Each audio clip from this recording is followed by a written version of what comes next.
أعوذ بالله من الشيطان الرجيم.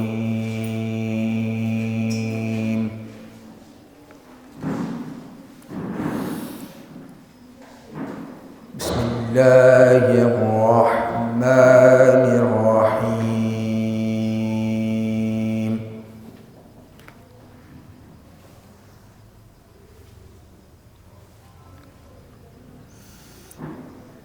اقرأ باسم ربك الذي خلق.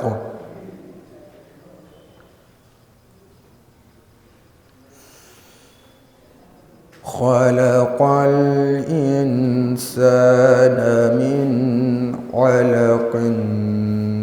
اقرأ وربك الأكرم.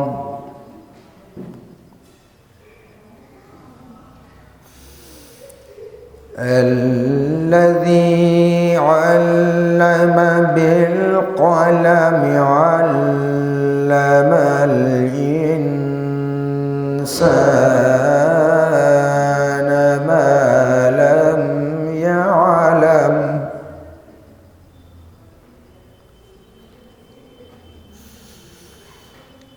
كلا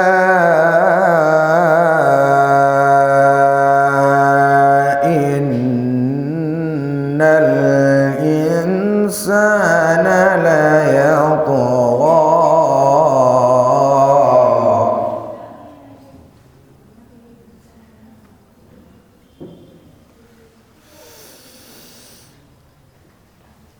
أن رآه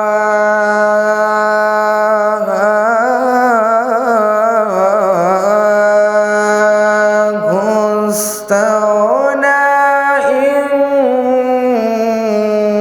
إن إلى ربك رجعا.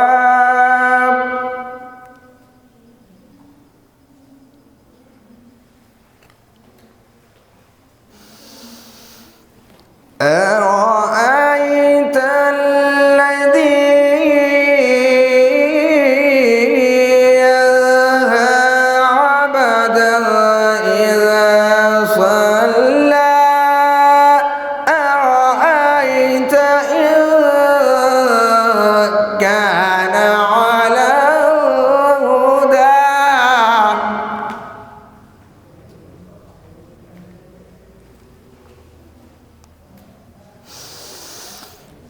أو أمر بالتقوى. أرأيت إن كذب وتولى.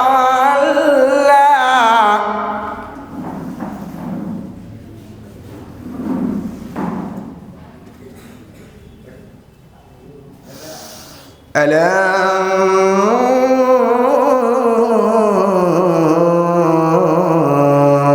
يعلم بأن الله يرى.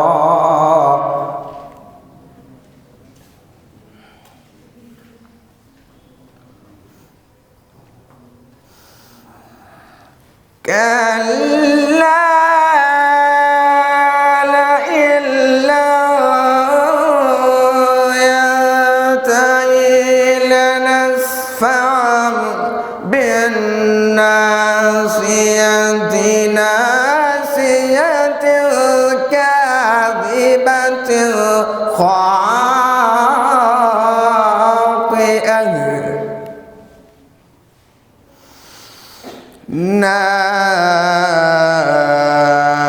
ناصية كاذبة خاطئة. فليدع ناديه. سندع الزبانية.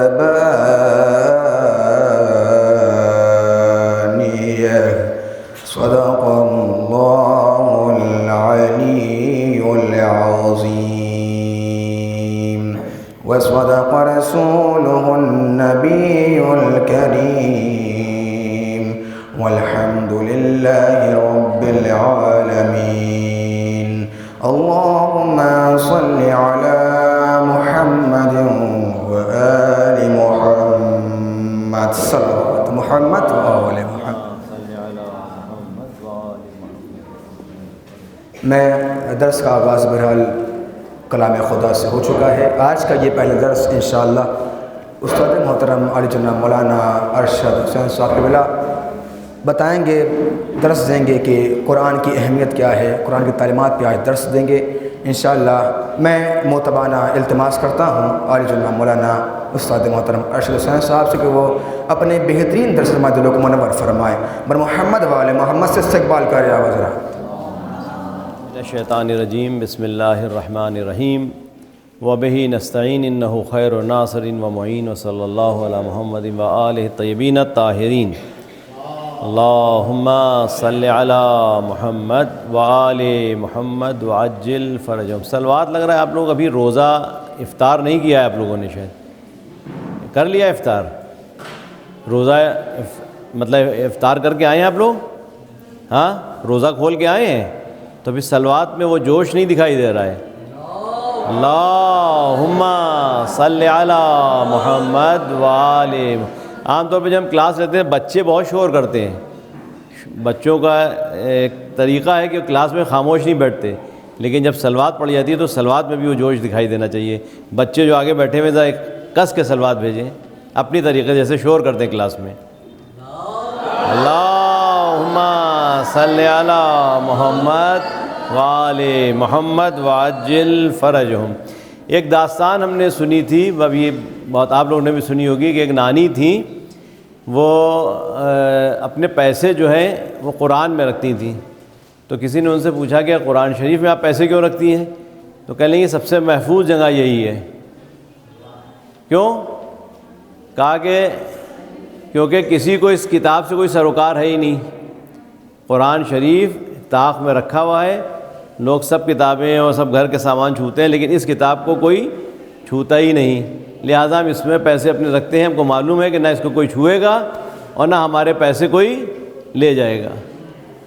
تو یہی حال ہے کہ قرآن شریف جو ہے، قرآن جو ہماری کتاب ہے اور جو سب سے افضل کتاب ہے، جو شب قدر میں نازل ہوئی اور اس کی اتنی فضیلتیں ہیں، تو اس کو ہم لوگ نظر انداز کر دیتے ہیں. لیکن ماشاءاللہ آپ لوگ کا یہاں پر جمع ہونا بتا رہا ہے کہ آپ قرآن سے دلچسپی رکھتے ہیں اور قرآن کو پڑھنا چاہتے ہیں اور قرآن پر آپ کا یقین بھی ہے اور اس پر عمل کرنے کی بھی انشاءاللہ کوشش کریں گے.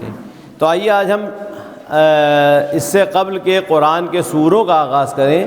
ہم پہلے اہمیت قرآن کے بارے میں کچھ باتیں، کچھ حدیثیں بیان کرتے ہیں کہ جو قرآن کی اہمیت کو بتاتے ہیں. قرآن معمولی کتاب نہیں ہے، قرآن اللہ کی کتاب ہے، اللہ کا کلام ہے. یعنی جب آپ چاہیں کہ خدا سے بات کریں، خدا آپ سے بات کرے تو آپ کیا کریں گے؟ قرآن پڑھیں، قرآن شریف پڑھیں. جب نماز پڑھتے ہیں تو آپ اللہ سے بات کرتے ہیں، اور جب آپ چاہیں کہ اللہ آپ سے بات کرے تو آپ کیا کریں؟ قرآن شریف پڑھیں.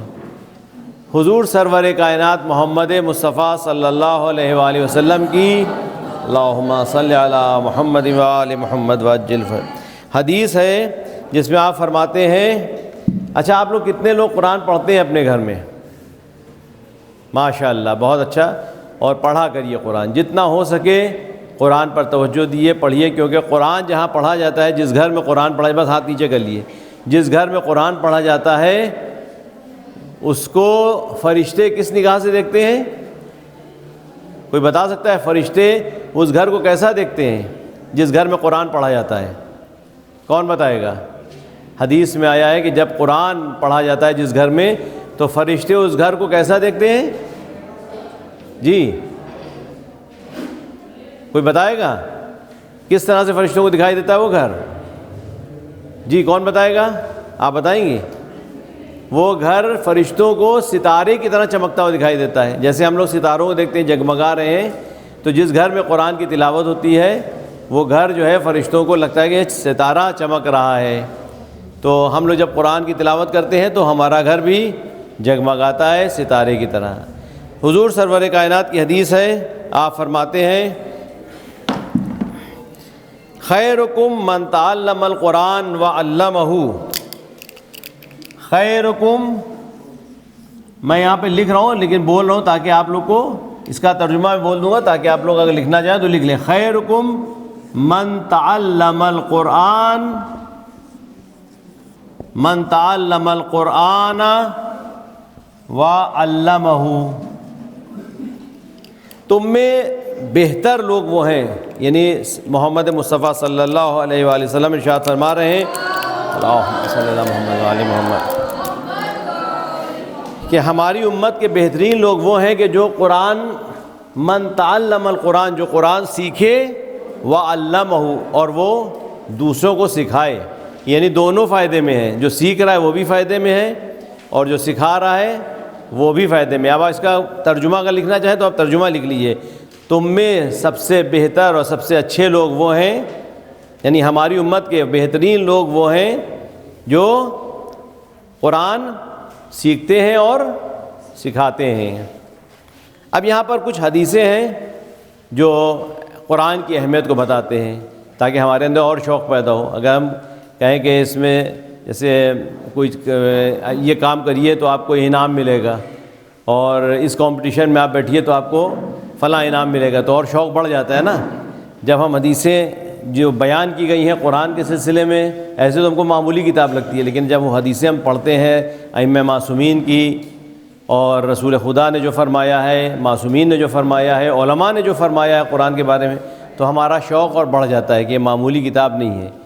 امام علیہ السلام اپنی ایک وصیت میں فرماتے ہیں جو نہج البلاغہ میں ہے اور بہت مشہور وصیت ہے، اس میں آپ فرماتے ہیں کہ اللہ فی القرآن لا یسبقکم بالعمل بہ غیرکم.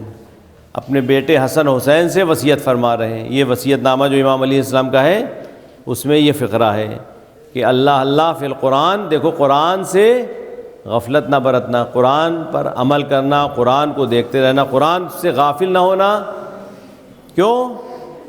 اللہ فی القرآن لا یسبقکم بالعمل بہ غیرکم، کہیں ایسا نہ ہو کہ دوسرے لوگ اس پر عمل کر کے تم سے آگے نکل جائیں.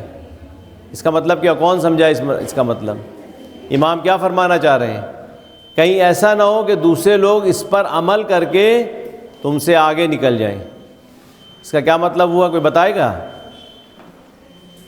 یعنی مولا کیا کہنا چاہتے ہیں؟ دیکھو قرآن سے غفلت نہ برتنا، کہیں ایسا نہ ہو دوسرے لوگ اس پر عمل کر کے تم سے آگے نکل جائیں.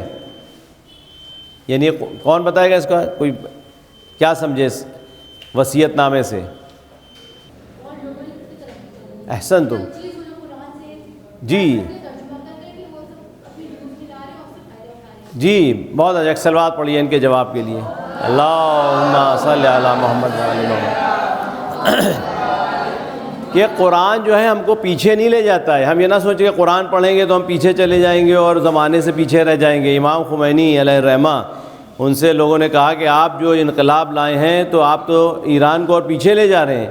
تو انہوں نے کیا فرمایا کہ میں چاہتا ہوں کہ 1400 برس پیچھے چلا جائے ہمارا ملک، یعنی اس زمانے میں چلا جائے جو رسول کا دور تھا، رسول خدا کا دور تھا، اس زمانے میں پیچھے اتنا پیچھے چلے جائے. یعنی دین اور قرآن کی تعلیمات جو ہم کو پیچھے نہیں لے جائیں گی بلکہ ہم کو آگے لے جائیں گی. ایک حدیث میں ہے، یہاں پر بھی اس میں آئے گی کہ یہ قرآن جو ہے من جعلہ امامہ قادہ الی الجنہ ومن جعلہ وراہ ساقہ الی النار. جو قرآن کو آگے آگے رکھے گا قرآن اس کو جنت کی طرف لے جائے گا، رہنمائی کرے گا جنت کی طرف. قادہ الی الجنہ یعنی جو قرآن کو اپنے آگے رکھے گا قرآن اس کی رہنمائی کرے گا کدھر؟ جنت کی طرف. ومن جعلہ وراہ ساقہ الی النار، اور جو قرآن کو اپنے پیچھے چھوڑ دے گا تو یہ قرآن اس کو ہکائے گا کدھر؟ الی النار، جہنم کی طرف. جہنم کی طرف ہکائے گا. آگے رکھنا اور پیچھے رکھنے کا مطلب یعنی جو قرآن کے مطابق زندگی گزارے گا. تو یہ قرآن کے مطابق جو ہم زندگی گزاریں گے، جو قرآن میں حکم دیا گیا ہے، جیسے کام کرنے کو کہا گیا ہے، جیسے رہنے کو کہا گیا ہے، یہ کرو یہ نہ کرو. کچھ اس میں امر ہے یعنی آرڈر ہے یہ کرو، اور کچھ اس میں نہیں ہے، منع کیا گیا کچھ چیزوں سے یہ نہ کرو. تو جو اللہ نے کہا ہے کہ تمہارے لیے جائز ہے کام کرو، ویسے اگر ہم زندگی گزاریں گے تو ہم آگے بڑھیں گے، پیچھے نہیں جائیں گے۔ یہ نہ سوچیں کہ ہم قرآن پر عمل کریں گے تو ہم زمانے سے پیچھے رہ جائیں گے، بلکہ یہ کتاب وہ کتاب ہے وَلَا رَطْبٍ وَلَا يَابِسٍ إِلَّا فِي کتاب مبین، کوئی خشک و تر نہیں ہے مگر اس میں اس کا ذکر ہے، یعنی ہر چیز اس میں بیان کی گئی ہے۔ آپ کو اگر قرآن کے اندر سائنس دیکھنا ہو تو سائنس اس کے اندر موجود ہے، ٹیکنالوجی دیکھنا ہو، تاریخ دیکھنا ہو، گرامر دیکھنا ہو، میتھمیٹکس دیکھنا ہو، سب چیزیں اس کے اندر موجود ہیں، ہے نا، ہر چیز کے اندر موجود ہے۔ وَلَا رَطْبٍ وَلَا يَابِسٍ، کوئی خشک و تر ایسا نہیں کہ جو اس کے اندر ذکر نہ کیا گیا ہو، سب اس کے اندر موجود ہے۔ قرآن وہ کتاب ہے جس میں ہر علم موجود ہے، صرف اس میں جھوٹ نہیں ہے ورنہ سب کچھ ہے، سچ ہے، جو کچھ اللہ نے بیان کیا ہے سچ بیان کیا ہے۔ اور یہ کتاب وہ ہے کہ جو آپ کو ترقی آگے کی طرف لے جاتی ہے، زمانے میں آپ کو ترقی دے گی اور آپ پیش رفت کریں گے، نہیں ترقی کریں گے، آگے بڑھیں گے، پیچھے آپ نہیں ہٹیں گے، بلکہ یہ قرآن آپ کو آگے کی طرف لے جائے گا۔ لیکن اس کی شرط یہ ہے کہ اپنی زندگی میں ہم قرآن کو اپلائی کریں، ہم قرآنی زندگی جئیں، جو قرآن میں کہا گیا اس پر عمل کریں، اور جس سے منع کیا گیا ہے اس سے دوری اختیار کریں۔ جھوٹ بولنا قرآن میں کہا گیا جھوٹ بولو نہیں، تو جھوٹ نہیں بولنا چاہیے۔ سچ بولنے کو کہا گیا قرآن میں تو سچ بولنا چاہیے۔ امانت داری، آنیسٹی، اس کے لیے قرآن نے کہا ہی نہیں کہا ہے تو آنیسٹی ہم کو یعنی امانت داری کرنا چاہیے۔ اچھا، گالیاں دینا، کیا قرآن کہتا ہے گالیاں دو؟ نہیں، تو بس گالیاں نہیں دینا چاہیے۔ برائیوں سے دوری اختیار کرنا ہے، قرآن کہتا ہے تو ہم کو برائیوں سے دوری اختیار کرنا چاہیے۔ اچھائیوں کی طرف کہا کہ اچھائیوں سے بلایا گیا ہے۔ اخلاق اچھا ہونا چاہیے، ہمارا حسن اخلاق ہونا چاہیے، لوگوں سے اچھی طرح سے بات کریں، اچھی بات کو سنیں، اس پر عمل کریں۔ بشر عبادی الذین یستمعون القول فیتبعون احسنہ، میرے بندوں کو بشارت دو کہ جو کوئی بات کہتا ہے تو اس کو غور سے سنتے ہیں اور اس میں جو اچھی بات ہوتی ہے اس کو فالو کرتے ہیں۔ یعنی آپ دوسروں کی بات کو سنیے، جو اچھی بات ہے اس کو آپ فالو، غلط جو نہیں غلط بات ہے اس چھوڑ دیے، لیکن جو اچھی بات ہے کہ کوئی بھی اچھی بات کر رہا ہے تو اس کو سنیں اور اس کو فالو کریں، اچھی بات کو غور سے سنیں۔ یتبعون احسنہ، اس میں اچھی بات کو وہ فالو کرتے ہیں اور اتباع کرتے ہیں۔ تو قرآن جو ہے امام فرما رہے ہیں کہ دیکھو اس سے غافل نہ ہونا، کہیں دوسرے لوگ اس پر عمل کر کے آگے نہ بڑھ جائے۔ اب میں آپ کو کچھ آیتیں بتا رہا ہوں جس میں جیسے کہتے ہیں سائنس، بہت سی آیتیں ہیں جس میں جو آج کل نئے انکشافات ہو رہے ہیں، جو ڈسکوری ہو رہی ہیں وہ قرآن میں بیان کی گئی ہیں۔ لیکن افسوس یہ ہے کہ ہم جب ڈسکوری ہو جاتی ہے تو ہم کہتے ہیں یہ قرآن میں ہے، چاہے جائے کہ پہلے ہم کو کہنا چاہیے کہ قرآن میں یہ ہے۔ مثال کے طور پر سورہ طارق کس نے پڑھا ہے؟ سورہ طارق، والسماء والطارق، بسم اللہ الرحمن الرحیم، والسماء والطارق وما ادراک ما الطارق النجم الثاقب، ہے نا، یہ سورہ ہے سورہ طارق 30ویں پارے میں۔ والسماء والطارق، آسمان کی قسم اور طارق کی قسم۔ وما ادراک ما الطارق، تم کیا جانو گے طارق کیا ہے؟ النجم الثاقب، یہ روشن ستارہ ہے۔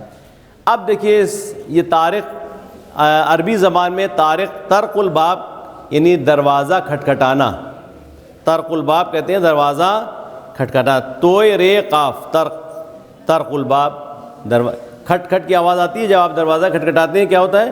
کھٹ کھٹ کھٹ کھٹ ایسی آواز آتی ہے۔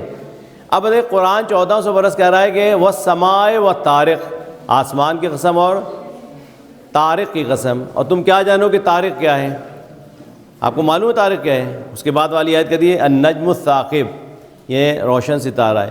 اب ڈسکوری ہوئی ہے کہ ایک ستارہ جو ثاقب ستارہ ہے اس کی آواز کیچ کی ہے، آج کے زمانے میں سائنس دانوں نے اس کی آواز کو کیچ کیا ہے۔ اس کی آواز کیسی ہے؟ بالکل ویسے ہی جیسے کوئی دروازہ کھٹکھٹا رہا ہے۔ جب میں نہیں کہہ رہا ہوں، آپ یوٹیوب پر جائیے اور والسماء والطارق آپ سرچ کریے، اس پہ آپ کو پوری کئی ایک اس کے اوپر کلپیں بنی ہوئی ہیں اور اس میں بتایا گیا ہے کہ یہ ستارہ جو ہے اس کی آواز جو کیچ کی ہے تو اس میں وہی آواز آ رہی ہے ایسے کوئی دروازہ نوک کر رہا ہو، کھٹکھٹا رہا ہو، ٹھک ٹھک ٹھک ٹھک اس کی آواز۔ ایک آیت آپ کو اور سنائیں جو سائنس سے متعلق ہے۔ خداوند کریم فرما رہا ہے کہ جس کو اللہ اس کی گمراہی میں چھوڑ دیتا ہے، یعنی اللہ لوگوں کی ہدایت کے اسباب فراہم کرتا ہے. وَمَنْ أَرَادَ اللَّهُ أَنْ يَهْدِيَهُ يَشْرَحْ صَدْرَهُ لِلْإِسْلَامِ، اللہ جس کو ہدایت دینا چاہتا ہے اس کے سینے کو گشادہ کر دیتا ہے، اسلام کی طرف ہدایت دیتا ہے. وَمَنْ أَرَادَ أَنْ يُضِلَّهُ، اب دیکھیے یہاں سے غور کریے گا، وَمَنْ أَرَادَ أَنْ يُضِلَّهُ، اور جس کو اللہ گمراہی میں اس کی چھوڑ دینا چاہتے ہیں. جب ہدایت دی نہیں آواز آ رہا ہے، نہیں سمجھ رہا ہے. جو کچھ ایسے ہوتے ہیں اسٹوڈنٹ جو بہت مطیع و فرما بردار ہوتے ہیں، استاد کی بات کو سنتے ہیں، لیکن کچھ ایسے اسٹوڈنٹ ہوتے ہیں جو جتنا کہہ دیں سنتے نہیں، اپنی بات کے آگے نہیں سنتے، نہ پڑھنے پہ توجہ دیتے ہیں، نہ ان کو کلاس کا ڈسپلن آتا ہے، بالکل لاؤبالی قسم کے. تو استاد دیکھتا ہے کہ جب نہیں پڑھ رہا ہے تو اس کو چھوڑ دیتا ہے اس کے حال پر، جاؤ بھیا تم اپنا پڑھو چاہے نہ پڑھو، ہم ان جو بچے پڑھ رہے ہیں ان کو پڑھائیں گے، ورنہ جو نہیں پڑھ رہے ہیں ان کو ہم چھوڑ دیتے ہیں. تو اللہ بھی کرتا ہے، ہدایت دیتا ہے بندوں کو، لیکن جو لوگ ہدایت نہیں پانا چاہتے تو ان کو ان کے حال پر چھوڑ دیتا ہے. وَمَنْ أَرَادَ أَنْ يُضِلَّهُ، اب جن کو ان کے حال پہ چھوڑ دیتا ہے کیا کرتا ہے؟ يَجْعَلْ صَدْرَهُ ضَيِّقًا حَرَجًا، اللہ ان کے سینے کو تنگ کر دیتا ہے. حرجن، ضيقًا حرجن، ضیق یعنی تنگ، حرج یعنی دقت ہونا اس میں. كأنه يصعد في السماء. اب یہاں پہ دیکھیے ہم دو حرف ہیں، ان سے آپ کو ایک نتیجہ آپ کو دیتے ہیں. يجعل صدره ضيقا حرجا كأنه يصعد في السماء. في السماء، في السماء، يجعل صدره ضيقا حرجا، ضيقا حرجا. اللہ ان کے پہلا کام کیا کرتا ہے؟ ان کے سینے کو تنگ کر دیتا ہے. نہیں، سانس لینے میں جیسے مشکل ہوتی ہے، جب سینہ تنگ ہونے کا مطلب کیا ہے؟ جب یہ جو وبا آئی تھی اس میں کیا ہوا تھا؟ لوگ سانس نہیں لے پا رہے تھے، سانس لینے میں دقت ہو رہی ہے، سینہ تنگ ہو جانا. تو اللہ کہہ رہا ہے ایسی سچویشن اس کے ایسی اس کی حالت ہو جاتی ہے جیسے سانس لینے میں تنگی ہو رہی ہے، یعنی اس کے سینے کو تنگ کر دیتے ہیں. یجعل صدرہ ضیقا حرجا کأنما یصعد فی السماء، گویا کہ وہ آسمان میں جا رہا ہے. اب یہاں دیکھیے یہ غور کرنے والی بات ہے، آسمان میں جا رہا ہے. اچھا، سینہ تنگ ہونا اور آسمان میں جانے سے کیا ربط ہے؟ کیا کنیکشن ہے اس کا؟ کسی کا سینہ تنگ ہو گیا اور وہ آسمان میں جا رہے ہیں، تو آسمان میں جانا اور سینہ تنگی سے کیا اس کا رابطہ کیا ہے؟ کنیکشن کیا ہے اس کا؟ کوئی بتائے گا اس کا کیا کنیکشن ہے؟ جب یہ وبا آئی تھی، کورونا کووڈ جو آیا تھا، اس میں کیا ہوا تھا؟ سانس لینے میں دقت ہو رہی تھی، لوگ سانس نہیں لے پا رہے تھے، اسی میں مر رہے تھے بہت سے لوگ. اللہ کہہ رہا ہے کہ گویا کہ وہ آسمان میں جا رہا ہے. تو آسمان میں جانا اور سینہ تنگی کی کیا ربط ہے؟ یعنی اس کا مطلب یہ ہے کہ آسمان میں آکسیجن نہیں ہے، آسمان میں جا رہا ہے، یعنی اس کا سینہ تنگ ہو گیا ہے، وہ آسمان میں جا رہا ہے. تو ایک نتیجہ نکل رہا ہے، 1400 برس پہلے اللہ بتا رہا ہے کہ آسمان میں آکسیجن نہیں ہے، جب تک انسان آسمان میں گیا بھی نہیں تھا، اور اس وقت بیان کر رہا ہے کہ اللہ کے آسمان میں آکسیجن نہیں ہے. پہلا نتیجہ. دوسرا یہ ہے فی. اب یہاں مولانا حضرات بیٹھے ہوئے ہیں. ہر عربی زبان میں ایک ہے حرف الا اور ایک ہے حرف فی. الا و فی میں یہ فرق ہے کہ جب ہم کہیں کہ میں یہاں سے اس دروازے تک جا رہا ہوں تو میں کہوں گا کہ امشی من ہنا الی الباب، میں یہاں سے اس دروازے تک جا رہا ہوں، تو یہ حد ہے وہاں پہ میرا راستہ منزل ختم ہو جائے گی، وہاں تک جا رہا ہوں. میں یہاں سے کانپور تک جا رہا ہوں تو کانپور میری حد ہے، اس کے بعد نہیں جانا ہے مجھے. تو الا وہاں پر استعمال ہوتا ہے جہاں پر کوئی حد بندی ہوتی ہے، یعنی اینڈ ہوتا ہے. لیکن فی جو ہوتا ہے وہ ظرفیت، اسپیس کے لیے بیان کیا جاتا ہے. فی، حرف فی جو ہے وہ اسپیس کے لیے بیان کیا جاتا ہے. اب اگر خدا یہ کہتا کہ کأنہ یصعد الی السماء، کہ گویا کہ وہ آسمان کی طرف جا رہا ہے، الی السماء، الی اگر لگا دیتا فی کی جگہ تو کیا ہوتا؟ آسمان کی حد معین ہو جاتی کہ آسمان ایک پلیٹ کے معنی تھا، یہ آسمان ہے، اس کے بعد آسمان نہیں ہے. لیکن کہہ رہا ہے فی السماء، یعنی اسپیس بیان کر رہا ہے کہ آسمان کی حد نہیں ہے. اور آپ یہ معلوم ہوا کہ آسمان کوئی ہم کو نیلا دکھائی دیتا ہے، یہ نیلا آسمان نہیں ہے، بلکہ آسمان بہت پھیلا ہوا ہے. آسمان یہ کوئی پلیٹ نہیں ہے کہ یہاں سے وہاں تک، زمین سے آسمان تک، آسمان اس کے بعد ختم ہو جاتا ہے، بلکہ آسمان جو ایک فضا ہے، اسپیس ہے. تو اللہ نے نہیں کہا کہ الی السما، انا خلقنا السما بأید وانا لموسعون، ہم نے آسمانوں کو اپنے ہاتھوں سے یعنی اپنی طاقت اپنی قدرت سے بنایا ہے، اور ہم دن بدن اس کو اور پھیلاتے جا رہے ہیں۔ یہ بھی ایک ریسرچ ہوئی ہے کہ آسمان پھیل رہا ہے، آسمان دن بدن پھیلتا جا رہا ہے۔ تو فی کے معنی ہوتے ہیں اسپیس، فضا۔ تو اللہ فرما رہا ہے آسمان میں ایک تو اس آیت سے خالی ایک فی السما سے دو نتیجے نکلتے ہیں، ایک تو آسمان میں آکسیجن نہیں ہے، اور دوسرا یہ کہ آسمان کی حد نہیں ہے، آسمان لامحدود ہے، اسپیس ہے اس میں۔ تو اس طرح سے بہت سے آپ کو نمونے ملیں گے قرآن میں اگر ہم غور کر کے پڑھیں۔ اس لیے قرآن کو کہتا ہے افلا یتدبرون القرآن ام علی قلوب اقفالها، کہ غور کیوں نہیں کرتے قرآن پہ۔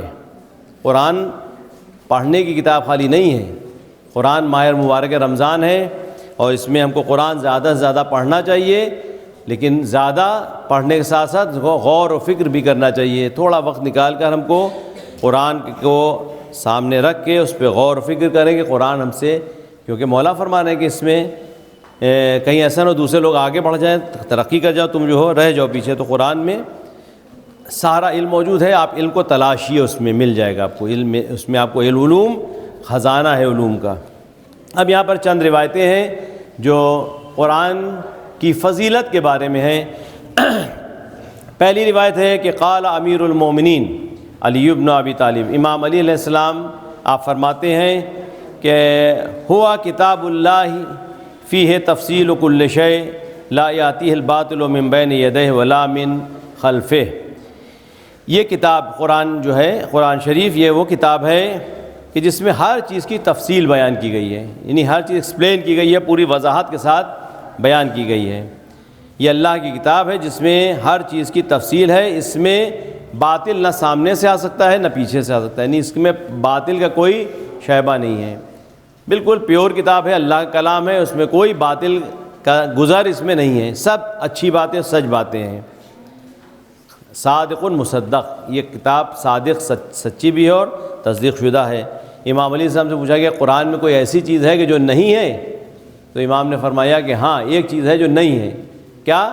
کہ جھوٹ نہیں ہے اس میں جو چیز ہے وہ سچ ہے اور صداقت ہے، اور صداقت پر مبنی جو بھی اس میں وعدے کیے گئے ہیں، جو بھی باتیں بیان کی گئی ہیں، وہ سب صحیح باتیں ہیں۔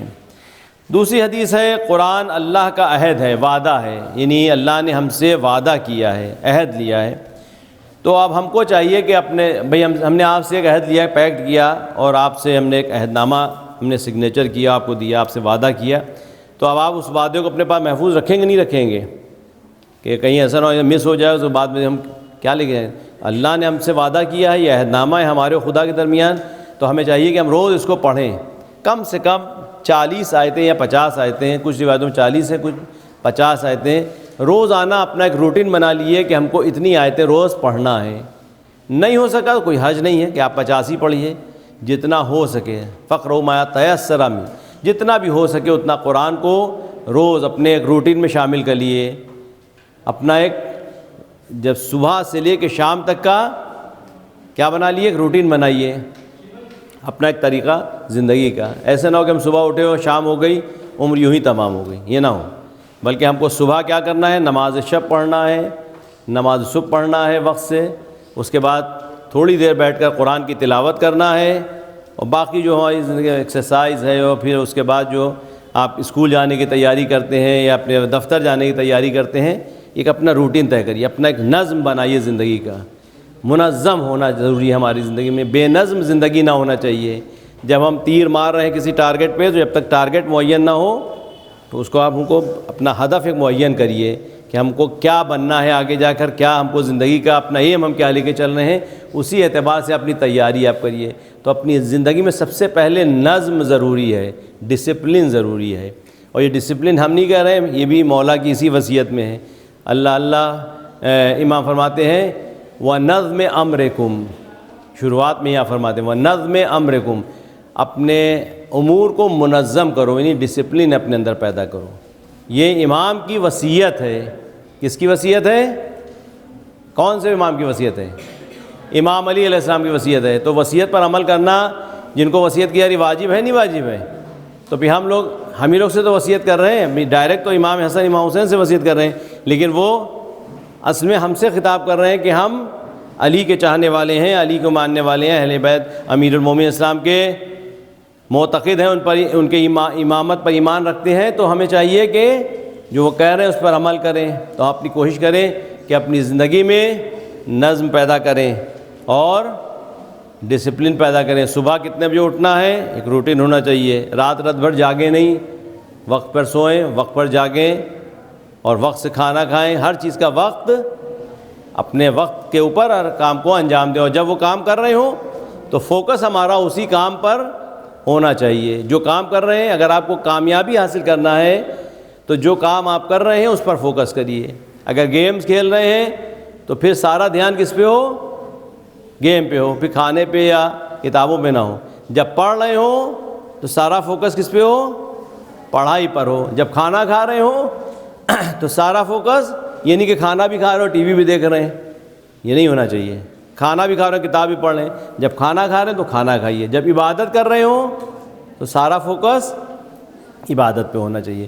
تو ہمیں یہ طے کر لینا چاہیے کہ ہم کو ہر چیز کو منظم طور پر انجام دینا ہے، اور ہر چیز جب ہم کام انجام دیں تو فوکس ہمارا اسی کام پر ہو، تبھی ہم کامیاب ہوں گے اس میں، ورنہ ہم دو کام ایک ساتھ کریں گے۔ اللہ فرما رہا ہے کہ کسی انسان کے سینے میں دو دل نہیں رکھے ہیں، ما جعل اللہ لرجل من قلبین فی جوفہ، کسی بھی آدمی کے دل میں دو دل نہیں ہے، کسی بھی انسان کے دل میں دو دل، ایک ہی دل ہے، تو ایک وقت پہ ایک ہی کام کریں۔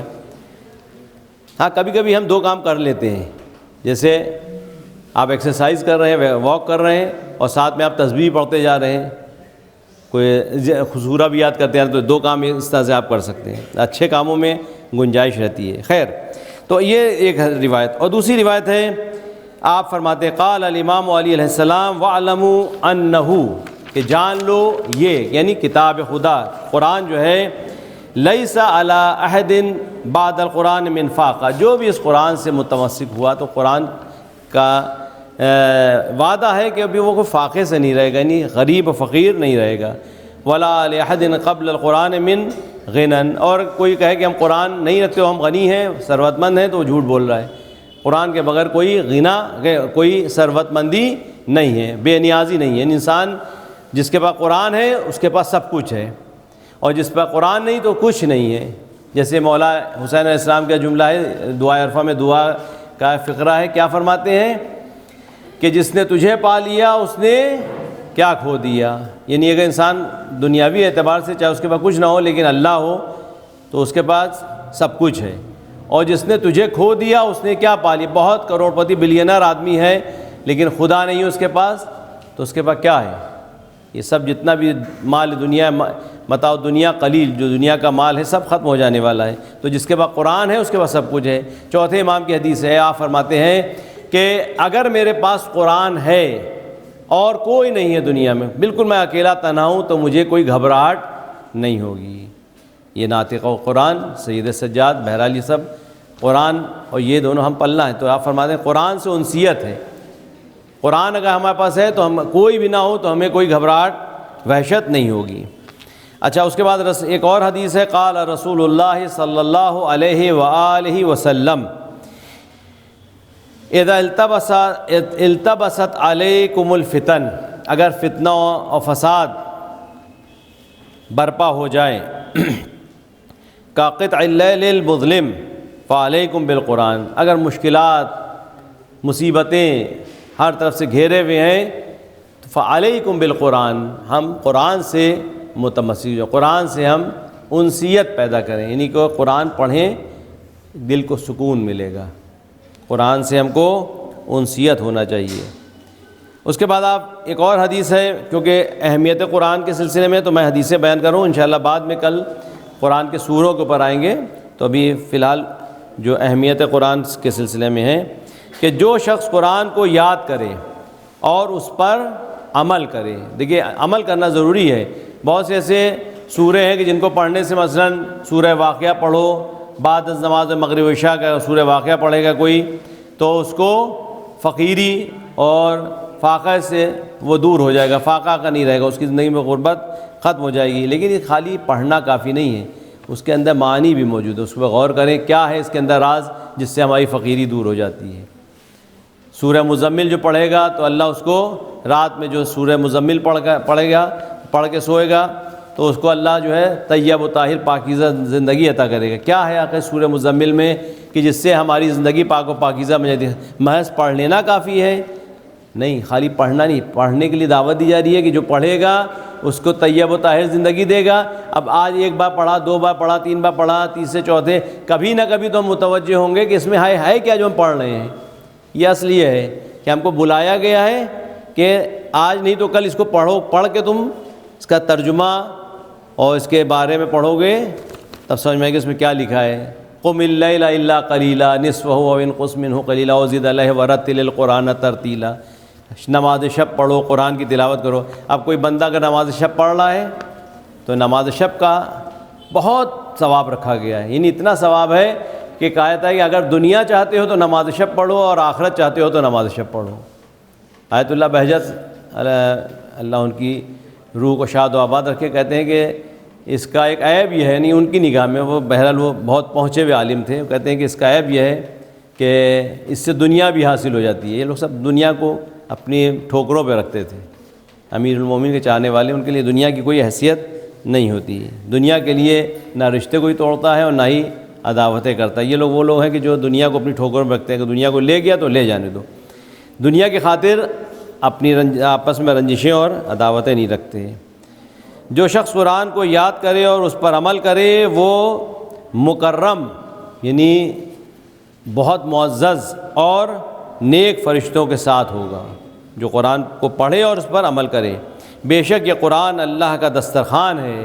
اب دسترخوان پر طرح طرح کے کھانے لگے ہوتے ہیں، تو آپ جو اپنے مطلب کا کھانا ہو وہ آپ کھائیے، اور دسترخوان ہے پس جتنا ہو سکے اس سے سیکھو۔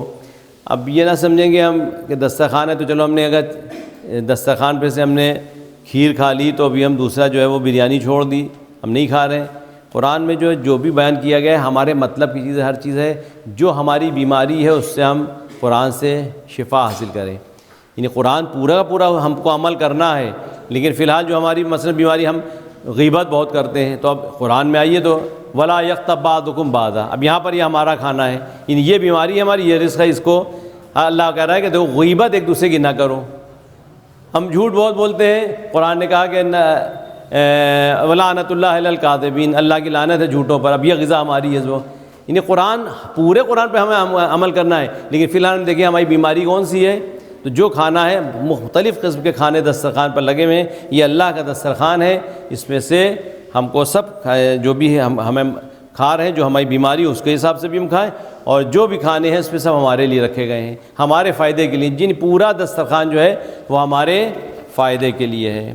تو سب سے افضل عبادت قرآن کی تلاوت ہے۔ اپنے گھروں کو قرآن کی تلاوت سے منور کرو گے، ستاروں کی طرح روشن ہوتے ہیں۔ جو قرآن سیکھ لے وہ حقیقت میں مالدار ہے، غنی، یعنی سب سے بڑا مالدار انسان کون ہے؟ جس کے پاس قرآن ہے۔ تم پر لازم ہے کہ قرآن کو اختیار کرو، کیونکہ یہ سفارش کرے گا اور اس کی سفارش قبول کی جائے گی، یعنی شفاعت بھی کرے گا اور اس کی شفاعت قبول کی جائے گی۔ کیا وقت ہو گیا؟ 5 منٹ؟ اچھا چلیے، ابھی 5 منٹ ہمیں باقی ہیں۔ بے شک یہ قرآن اللہ کی مضبوط رسی ہے اور روشن نور ہے۔ اللہ کی مضبوط رسی قرآن ہے، یعنی وَاعْتَصِمُوا بِحَبْلِ اللَّهِ جَمِيعًا وَلَا تَفَرَّقُوا، اللہ کی مضبوط رسی کو تھامے رہو، یعنی اللہ تک پہنچنا ہے تو قرآن جو اللہ کی مضبوط رسی ہے اس کو ہم تھامے رہیں، اور یہ روشن نور ہے، قرآن اللہ کا روشن نور ہے۔ اس کے بعد ایک حدیث اور ہے کہ جو جوانی میں، جب کہ شیطان بہت وسوسہ پیدا کرتا ہے، سب سے اہم رول انسان کا جب ہوتا ہے جب وہ جوانی کے مرحلے میں قدم رکھتا ہے، جس وقت شیطان حملے کرتا ہے، اور جوانی کی عبادت بھی اللہ بہت پسند کرتا ہے۔ یعنی اگر ہم جوانی میں عبادت کر رہے ہیں اللہ کی، تو اللہ کو یہ عبادت بے انتہا پسند ہے جب جوان مصلی عبادت پر آ کر عبادت کرتا ہے، قرآن کی تلاوت کرتا ہے۔ تو جو جوانی میں ایمان کے ساتھ قرآن کی تلاوت کرے، ہے نا، تو قرآن اس کی گوشت اور خون میں رچ بس جاتا ہے، یعنی پھر اس کے وہ پورے جسم میں قرآن گوشت اور خون میں مل جاتا ہے، یعنی اس کی زندگی پوری قرآنی زندگی ہو جاتی ہے۔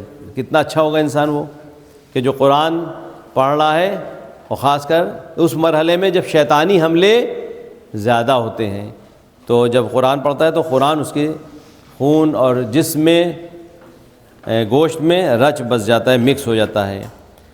جو قرآن کی تلاوت کرتا ہے وہ غنی ہو جاتا ہے اور اس کے بعد کوئی فقر نہیں رہتا۔ جب قرآن پڑھتا ہے انسان اور قرآن کے معنی پہ غور کرتا ہے، قرآن پر عمل کرتا ہے، تو سب سے بڑا غنی وہی ہوتا ہے، اور اس کے بعد کوئی فقیری نہیں ہوتی، یعنی وہ فقیر نہیں رہتا۔ جو قرآن میں غور و فکر کرے وہ اللہ کو پا لیتا ہے، پہچان لیتا ہے۔ کہ قرآن کے لیے ابھی میں نے آیت پڑھی تھی، افلا یتدبرون القرآن، یہ قرآن پہ غور و فکر کیوں نہیں کرتے یہ لوگ؟ کیا ان کے دلوں میں تالے لگے؟ ابھی دیکھیے ہم نے خالی آپ کے سامنے ایک فی حرف فی کو ہم نے آپ کے سامنے ایکسپلین کیا، اس سے کتنے نتیجے نے 1400 برس پہلے اگر ہم نے ریسرچ کی ہوتی تو آج جو دنیا ہم کو ریسرچ کر کے دے رہی ہے، یہ قرآن پہلے سے بتا رہا ہے کہ آسمان میں آکسیجن نہیں ہے اور آسمان میں حد نہیں ہے، اس کی کوئی حد نہیں بلکہ اسپیس ہے۔ یہ فی حرف فی ہے غور و فکر کا نتیجہ۔ اگر ہم غور و فکر کریں قرآن میں تو قرآن میں ہر چیز کا علم موجود ہے۔ بھئی خود اللہ جھوٹ تو بول نہیں رہا ہے کہ ولا رطب ولا یابس، کوئی خشک تر ایسا نہیں جو قرآن میں بیان نہ کیا گیا ہو۔ تو ہر چیز کا جب قرآن میں علم ہے تو پھر ہمیں وقت نکال ٹیم ورک کریے، آپ لوگ غور و فکر کریے، کچھ آیتیں آپ بانٹ لی، کچھ آپ بانٹ لیجئے، اور جیسے آپ لوگ کلاس میں سبجیکٹ کا مباحثہ کرتے ہیں، مطالعہ کرتے ہیں، ڈسکشن کرتے ہیں، آپ قرآن کی آیتوں میں ڈسکشن کریے۔ آپ نے ایک آیت لے لی کہ ہم بسم اللہ الرحمن الرحیم پر غور و فکر کریں گے، آپ نے الحمدللہ رب العالمین پر کہا کہ ہم اس پر غور و فکر کریں گے، اس پہ تفسیر دیکھیے، اس کا ترجمہ دیکھیے، اس کا اندر کیا بیان کیا جا رہا ہے، اس کو آج کی زندگی سے ریلیٹ کر کے دیکھیے کہ قرآن ہم سے کیا کہہ رہا ہے، اس میں کیا کیا معنی موجود ہیں۔ تو آپ اس پہ غور و فکر کریں۔ قرآن میں غور و فکر کرنے سے کیا ہوتا ہے؟ ہم اللہ کو پہچان لیتے ہیں۔ جب ہم قرآن پہ غور و فکر کریں گے تو قرآن پہ غور و فکر کرنے سے اللہ کی پہچان ہوتی ہے۔ جب اللہ کا کلام ہے نا یہ، تو جو اللہ کے کلام کو پہچان لے گا، تکلموا تعرفوا، امام کی حدیث ہے، تکلموا تعرفوا فإن الإنسان مخبوء تحت تأ لسانه لا تحت تأ لسانه، بولو تاکہ پہچانے جاؤ، کیونکہ انسان اپنے لباس کے نیچے نہیں بلکہ اپنی زبان کے نیچے پوشیدہ ہے۔ ایک خاموش انسان بیٹھا ہوا ہے، ہم نہیں سمجھ سکتے وہ کیا ہے، اس کے بعد کتنی نالج ہے، جیسی بولتا ہے سمجھ میں آیا تھا کہ انسان پڑھا لکھا ہے یا جاہل ہے۔ تو ہم کلام خدا کو جب جتنا ہم پہچانتے جائیں گے، غور کرتے جائیں گے، سمجھتے جائیں گے، تو جب اللہ کا کلام ہے، تو جب اللہ بول رہا ہے تو پھر اللہ کی معرفت بھی اتنی بڑھتی جائے گی جتنا ہم اللہ کے کلام کو سمجھتے جائیں گے۔ تو قرآن کو جو پڑھ لیتا ہے، غور و فکر کرتا ہے، وہ اللہ کو پہچان لیتا ہے۔ قرآن دل کی بہار ہے۔ قرآن کی بہار ماہ رمضان ہے۔ قرآن مجید کی بہار کیا ہے؟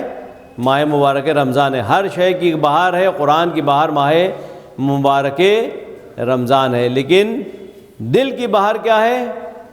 دل کی بہار قرآن ہے، یعنی دل شاد و آباد ہوتا ہے، خوشحال ہوتا ہے۔ بہار دل کی آتی ہے جب قرآن کی تلاوت کی جاتی ہے۔ تو قرآن دل کی بہار ہے۔ قرآن اللہ کا کلام ہے، پس اس کی پیروی کرو۔ قرآن اللہ کا کلام ہے، لہٰذا اللہ کی پیروی کرو تو اس کے کلام کی بھی پیروی کرو۔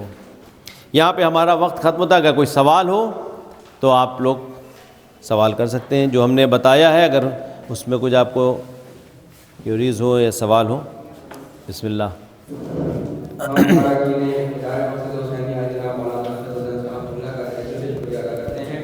وہ یہاں پر تشریف لائے، اپنے بہترین درس سے ہمارے علم میں اضافہ کیا۔ اعلیٰ کی سلامتی کے لیے بآواز بلند نعرہ صلوات۔ اللہم صلی علی محمد وآل محمد۔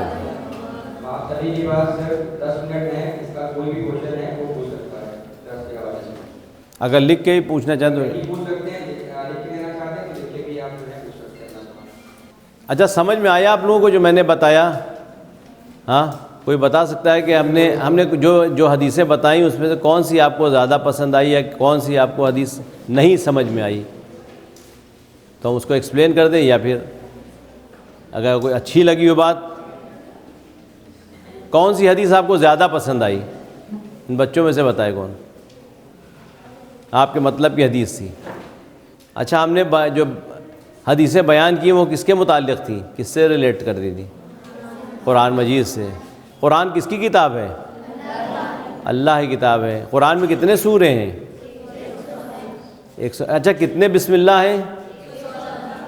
کتنے بار بسم اللہ الرحمن الرحیم آیا ہے قرآن میں؟ 113 بار یا 114 بار؟ 113 بار۔ تو سورہ توبہ میں تو بسم اللہ الرحمن الرحیم ہے نہیں جی؟